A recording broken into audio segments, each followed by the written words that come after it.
और इसी महायुद्ध के बीच एक ऐसा वीडियो सामने आया है जिसने वॉशिंगटन से लेकर राजधानी कीव तक हड़कंप मचा दिया है। ये वीडियो कादिरफ ने रिलीज किया है। वीडियो पर कादिरफ के यूट्यूब चैनल का लोगो लगा हुआ है और इस वीडियो में ज़ेलेंस्की का मजाक उड़ाया जा रहा है। इस वीडियो से कादिरफ के इस मंशा का साफ पता चलता है कि वो ज़ेलेंस्की को किडनैप करना चाहता है। क्या है ये पूरा मामला और क्यों ये वीडियो चर्चा में है, हमारी इस खास रिपोर्ट के जरिए समझिए।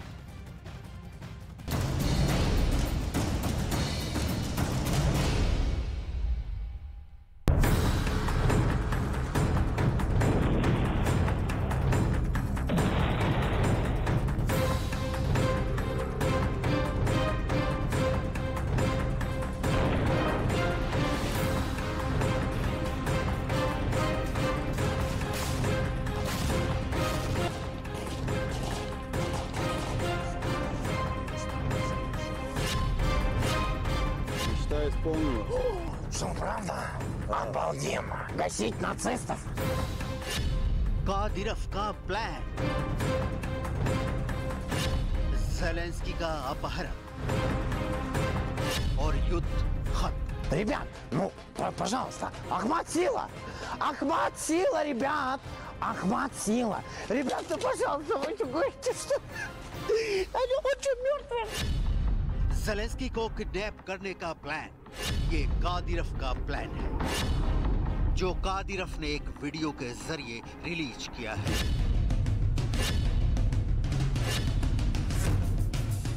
इस वीडियो पर कादिरफ के YouTube चैनल का लोगो है कादिरो 95। ये वीडियो कादिरफ की सहमति से बनाया गया है और इस वीडियो में ज़ेलेंस्की के एक हम शक्ल को दिखाया गया है। ज़ेलेंस्की के हमशक्ल के चेहरे पर एक काला नकाब है। वीडियो में दिखाया गया है कि नकाब के अंदर भी ज़ेलेंस्की की डायलॉग बाजी चल रही है। Ой, вкусно свежий воздух. Слушай, птички поют. जब कादिरफ की अहमद रेजिमेंट एक लड़ाका इस नकाब को उतार देता है तो ज़ेलेंस्की का हमशक्ल अपने आप को उन पुतलों के बीच में पाता है जिनको सैनिक अच्छा निशाना लगाने के लिए इस्तेमाल करते हैं।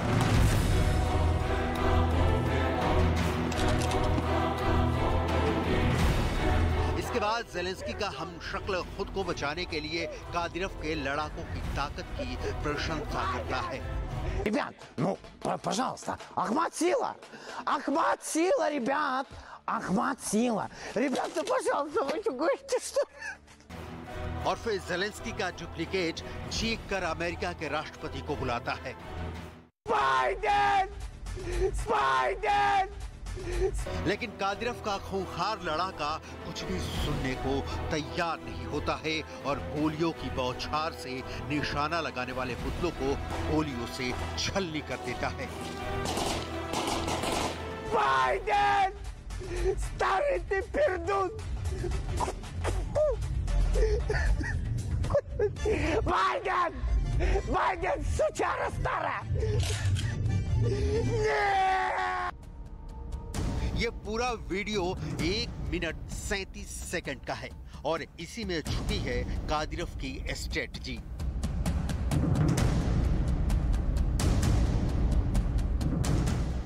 दरअसल कादिरफ ये चाहता है कि एक बार अगर ज़ेलेंस्की को किडनैप कर लिया जाए तो युद्ध अपने आप ही खत्म हो जाएगा। लेकिन क्या इतना आसान है? कादिरफ के लड़ाके इतने खूंखार हैं कि उन पर कादिरफ को पूरा भरोसा है। इसी भरोसे पर कादिरफ ने अपने बेटों को मारियोपोल के मोर्चे पर भेज दिया है।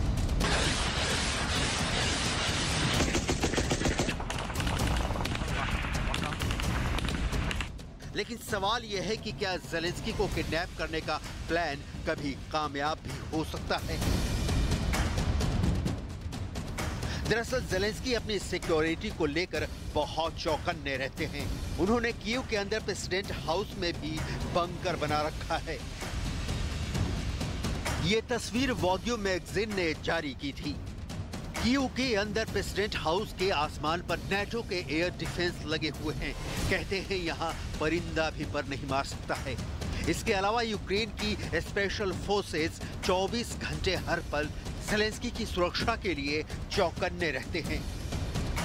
लेकिन कादिरोव ने अगर प्लान बनाया है तो इसके पीछे बड़ी तैयारी जरूरी है। अब चेचन्या के अंदर से खबर ये भी आ रही है।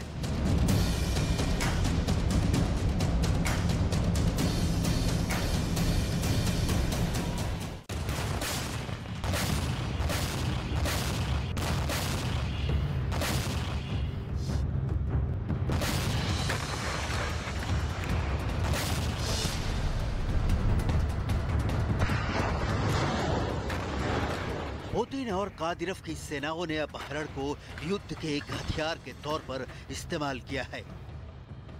ज़ेलेंस्की ने आरोप लगाया था कि पुतिन की आर्मी ने यूक्रेन के अंदर एक मेयर को भी किडनैप कर लिया था। यह आरोप भी ज़ेलेंस्की ने ही लगाया था कि यूक्रेन से लाखों लोगों की किडनैपिंग रूस की सेना ने की है। लेकिन ज़ेलेंस्की को किडनैप करना आसान नहीं है। अगर कादिरोव ने ज़ेलेंस्की की किडनैपिंग का प्लान बनाया है और इसके पीछे बड़ी तैयारी जरूरी है। अब चेचेनिया के अंदर से खबर यह भी आ रही है कि कादिरोव अपने करीबियों को बड़े बड़े पद बांट रहा है। चेचेनिया के अंदर कादिरोव का राज चलता है। चेचेनिया में संविधान का कोई मतलब नहीं, कादिरोव का आदेश ही संविधान है।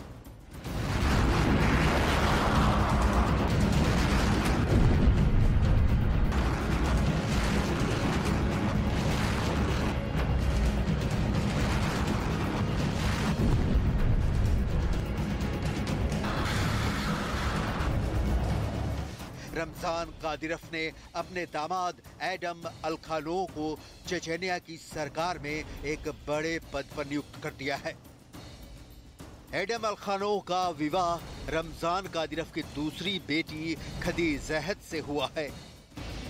इसके अलावा कादिरोव ने अपने भाई अलादीनो अहमद को अपनी सेना में डिप्टी कमांडर नियुक्त कर दिया है। कादिरोव ने अपने बेटों के बाद अपने भाई को भी यूक्रेन के मैदान में उतार दिया है और कादिरोव ये सब कर रहा है ज़ेलेंस्की को हराने के लिए। एक तरफ कादिरोव सेना और हथियारों के दम पर ज़ेलेंस्की को हराने की कोशिश कर रहा है और दूसरी तरफ पुतिन कूटनीति के जरिए ज़ेलेंस्की का सिर झुकाने की तैयारी कर रहे हैं और अब इसका असर भी देखने को मिल रहा है। अमेरिका और ब्रिटेन में एक वर्ग के बुद्धिजीवी खुद चाहते हैं कि रूस के साथ यूक्रेन की बातचीत शुरू हो जाए।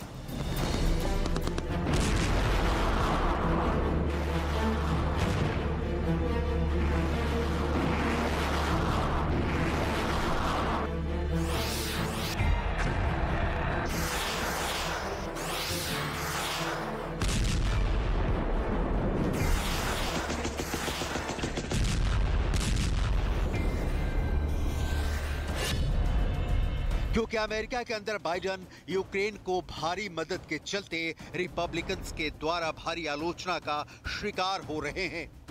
अमेरिका में मिड टर्म इलेक्शन होने वाले हैं और युद्ध की वजह से अमेरिका की महंगाई की हालत इतनी ज्यादा बुरी है कि बाइडेन को मिड टर्म के इलेक्शन के पहले गैस की कीमतें कम करनी पड़ी है।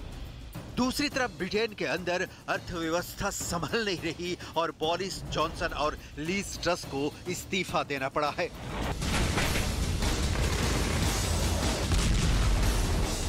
सर्दियों से पहले अगर युद्ध खत्म नहीं करवाया गया तो यूरोप के अधिकांश देशों में रूस की गैस सप्लाई ठप हो सकती है और पूरा यूरोप सर्दियों में जमने की कगार पर होगा।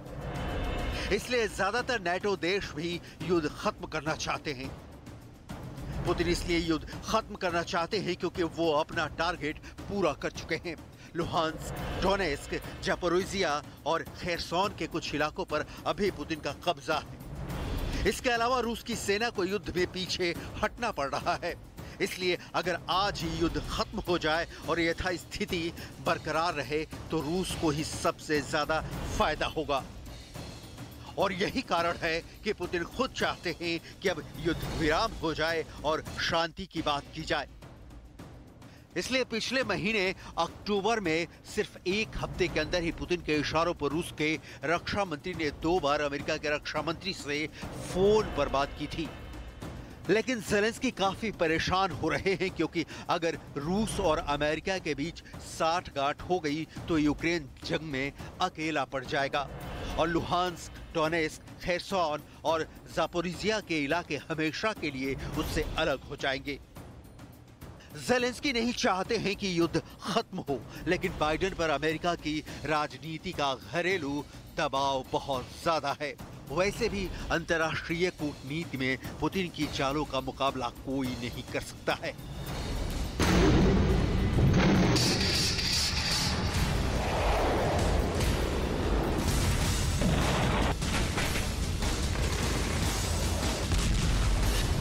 दरअसल बाइडेन की ही पार्टी डेमोक्रेट्स के 30 सदस्यों ने बाइडेन के विरोध में चिट्ठी लिखी। चिट्ठी में लिखा गया कि बाइडेन यूक्रेन में युद्ध को खत्म करवाएं। 24 अक्टूबर को लिखी इस चिट्ठी में बाइडेन को सलाह दी गई कि रूस से बातचीत शुरू की जाए।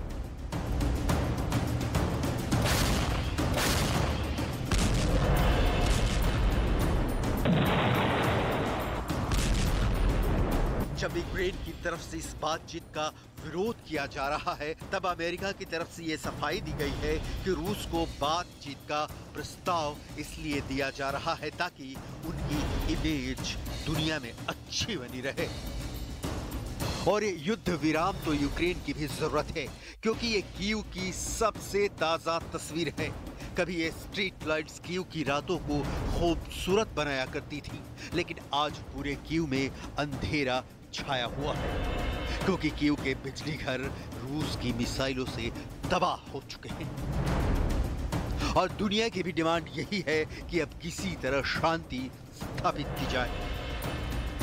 रोम के अंदर हजारों लोग सड़कों पर उतरे और उन्होंने मांग की है कि युद्ध खत्म हो और न्यूक्लियर वार की आशंकाओं को भी खत्म किया जाए। Il diritto internazionale può regolare la questione pacificamente attraverso gli arbitrati di pace. Fomentare la guerra mandando armi non fa altro che distruggerci. Noi vogliamo un futuro per i nostri figli, per il popolo ucraino, per il popolo russo. Kharkiv को Ukraine की फौज रूस से छीन चुकी है, लेकिन आज भी यहाँ निर्माण और विध्वंस की एक जंग चल रही है। एक तरफ यूक्रेन ये कोशिश कर रहा है कि किसी तरह खार्किव के अंदर रेल सेवाओं को दोबारा शुरू किया जाए, शांति लौटे और जिंदगी नॉर्मल हो सके। तो दूसरी तरफ खार्किव में दोबारा कब्जा करने के लिए रूस की फौज शेलिंग भी कर रही है। ये खार्किव के ही विध्वंस की तस्वीरें हैं जहां आज भी धमाकों के परखचे उड़ रहे हैं। घर मलबों के ढेर में तब्दील हो चुके हैं, लोगों का सब कुछ तबाह हो चुका है। उनके पास बताने के लिए कुछ दुर्भाग्यपूर्ण कहानियां ही बची हैं। У нас майже кожної хвилини, і можете зараз і чути, вибухи, і у нас кожного дня є прильоти в житлові будинки, в інфраструктуру. І якщо ви можете бачити, майже село зруйноване. ये यूक्रेन के दर्द की वो तस्वीरें हैं जहां निर्माण और विध्वंस की ये जंग खत्म होने का नाम ही नहीं ले रही है।